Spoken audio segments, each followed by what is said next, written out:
రాబోయే ఎన్నికల్లో టీడీపీ కూటమి గెలుపు ఖాయమన్నారు నందికొట్కూరు టీడీపీ అభ్యర్థి జయసూర్య. 5 ఏళ్లుగా నియోజకవర్గంలో వైసీపీ నేత బైరెడ్డి సిద్ధార్థరెడ్డి అరాచకాలకు పాల్పడ్డారని జయసూర్య ఆరోపించారు. ఇప్పుడు డబ్బులతో ఓటర్లను ప్రలోభాలకు గురిచేస్తున్నారని విమర్శించారు. 5 ఏళ్ల వైసీపీ పాలనపై ప్రజలు విసిగిపోయారని మే 13న ఓటుతో జగన్ కు బుద్ది చెబుతారన్నారు జయసూర్య.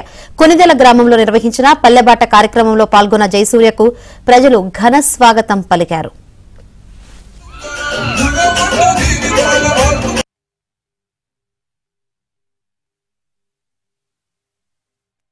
రాజకీయాల్లో డబ్బులకు ఈ రోజు సంతులు తీసుకొని వస్తున్నారు. ఇదే బైరెడ్డి సిద్ధార్థరెడ్డి గారు ఈ నియోజకవర్గంకి ఏం చేశారు? 2019 ఎలక్షన్ల ముందు 2 నెలల ముందు తెలుగుదేశం పార్టీలో వైఎస్ఆర్ కాంగ్రెస్ పార్టీలో చేరి షాప్ చైర్మన్ అయినాడు. కానీ ఆ పల్లెకి మోసినటువంటి కార్యకర్తలు అన్ని విధాలా నష్టపోయినటువంటి కార్యకర్తలే ఉన్నారు. ఈ రోజుకు పేరుకు వైఎస్ఆర్ కాంగ్రెస్ పార్టీ నాయకులు డబ్బుల సంచులతో తిరుగుతున్నారే తప్ప ప్రజల ఆత్మాభిమానం ఎక్కడ చూడగొనలేదు. నాయకుల కష్ట నష్టాలు ఎప్పుడు పట్టించుకునే దాఖలా లేవు.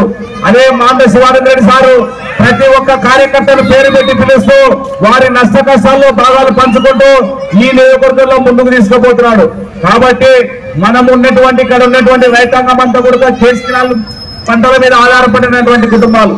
2014 నుంచి 19 వరకు మనం చంద్రబాబు నాయుడు గారు మున్సిపల్ లిఫ్ట్ ఇరిగేషన్ పూర్తి చేసినందుకే ఈ రోజు మనం రైతాంగం అంతా కూడా కేసీఆర్ కింద ఉన్నటువంటి పంటలు పండించుకుంటున్నాం.